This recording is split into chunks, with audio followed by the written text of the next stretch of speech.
Okay, good morning everybody, how are we? Good. That's good. My name's Tara Hartnett and I'm going to be your presenter for today. Would you guys like to introduce yourselves? Hi, I'm Maria, one of the managers. I'm Alicia. I recently started with the company. Hi, I'm Tina. And you're the stakeholder? Oh yes, I'm the stakeholder. Yeah. Okay. We're just going to go through the evacuation points, so any time that we do hear a siren going through that we know what to do. So we'll just go through the door out here. We'll have to assemble into a car park where we'll do a roll call to make sure that everybody that was here today is accounted for. I also just want to, I was told before the meeting that there was a few requirements for each person here. So I understand that you can't see long distance. So to be able to cater for you, I made sure that there's a copy of the PowerPoint presentation so you won't have any difficulties. I understand, Miss, Yes. that I'm going to have that you English as a second language. Yes. So I'm just going to have an interpreter just in case you do have any difficulties that, he will be able to he or she will be able to just speak to you and say, what this means. Or interpreter. Yes. All right. Lovely. Okay, so we're going to go through our presentation. So this is for a needs assessment. So it's our needs assessment for Southside is it's to do with domestic violence, how there has been a rise of deaths of women from their male partners. Sorry. So domestic violence can happen in any form. It can happen in physical, sexual, psychological, and emotionally. It can happen in any relationship. It can happen to any person. It doesn't matter who you are. Domestic violence can happen anywhere. It can happen to your kids and it can happen to yourself. So we went through all that. So domestic violence is about power and control, and there are many ways to control the way that domestic violence can be expressed.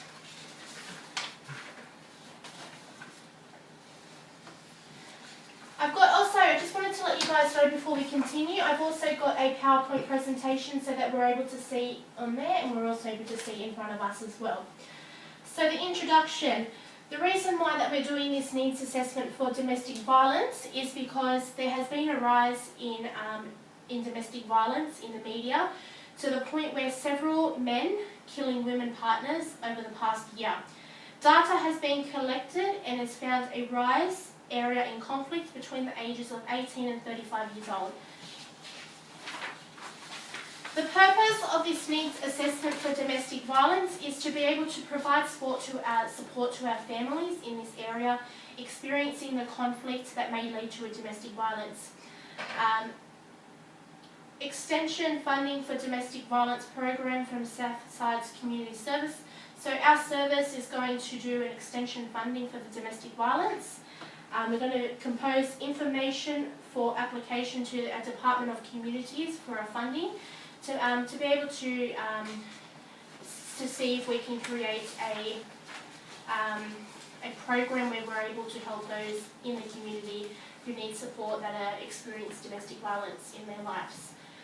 So the main stakeholders are women in this area between 18 and 35, the male partners, and also the children of these families, the funding body, the workers implementing the program, other community services, groups providing support for the families, and also the Department of Communities. Okay, so we're going to go to the unmet need.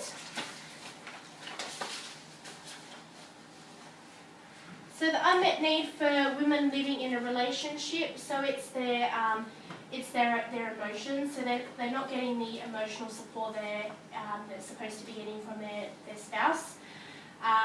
Their children are they're copying a lot of grief from they're being exposed to domestic violence. So they're going to lack in their schoolwork. They're not going to be able to focus. They can become depressed and they can do self-harm. They're going to have social problems. They're going to feel really isolated, that they're not going to have any friends. And then, so just basically, just anything that's, mainly not to do with your child. It can also to do with yourself. You're not getting, you're not getting that support from your partner that is treating you like crap, and you're not just getting that support. So the risk for children living in a domestic violence. So it can happen with sexual assault. You can get post-traumatic stress disorders. You can get anxiety. You can have trouble sleeping. You can just hear it's just basically not. The risks are alcohol problems, drug problems, bullying, getting exposed to either physical, sexual, psychological, and emotional violence. Having no friends. It's just mainly to do with being exposed to drugs, alcohol, and not having that support. So the unmet need for women living in a relationship with violence. So they've got no money, they've got no work, they don't have any income, and they feel like they're trapped at their home, because if they leave, they're not going to have nowhere to stay, they're not going to have any money, they're not going to be able to afford to be able to live out in this world where things in society are so expensive that it's really rare that a single person can afford to be out on their own. They admit for the child that they're being exposed to the domestic violence. Their child's not. They can't leave because they've got their child. They've got themselves. There's no way that they can leave. Okay, so we're going to go through the effects.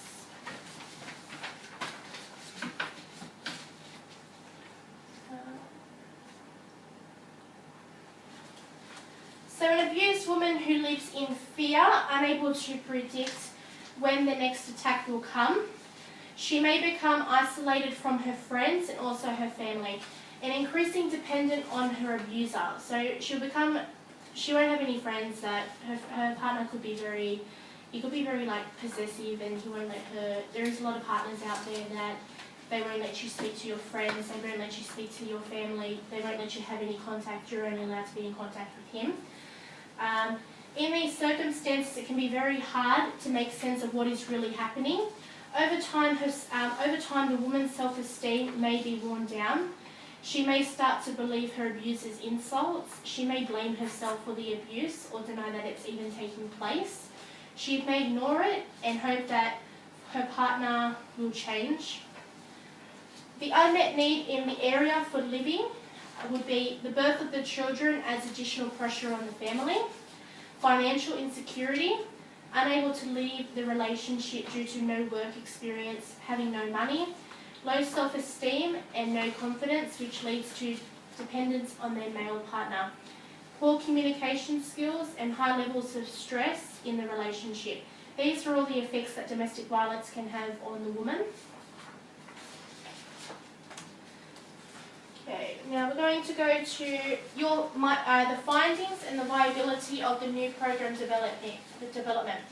So domestic violence is now on the political and public agenda due to the fact that there has been a rise in women being killed by their other partners in the last year. There has been an increase in family conflict for women in the age groups of 18 to 35 years old, and there has been a significant rise in the number of referrals from various agencies for families who are experiencing family conflict. Not good. So facts. We're going to go through some facts that are really realistic, and these are the findings. So 33.3% of women have experienced physical violence since the age of 15 years old. Under 500,000 Australian women report that they have experienced physical or sexual violence in the past year. 7 million children live in families which have severe partner violence. 1 in 4 women have experienced violence by a spouse or boyfriend. Last year there were 12,561 women who were victims of assault in New South Wales. domestic violence isn't just about physical and sexual abuse, it's the verbal abuse, can be just as worse. 18 to 35 years old women have experienced family and domestic violence. So that's the end of our presentation. Is there any questions that anyone may have? I can understand that it's a very tough topic that we spoke about, so it may be hard to come up with some questions at the moment. Facts are just mind-blowing. Yes. Please note that if you do have any questions, or if you want to ask me stuff about what we're going to do with our programs, and what the program we're going to do to be able to support people in domestic violence, please come and speak to me at the end of this session, or you can either just email me and call me. I've left my contact details there. I've also left underneath, there's also a questionnaire where if you can fill out just how you felt this presentation went, and what you felt and stuff like that. So thank you very much for coming, and I hope you guys have a lovely day. Thank you. You too. Thank you. Thank you.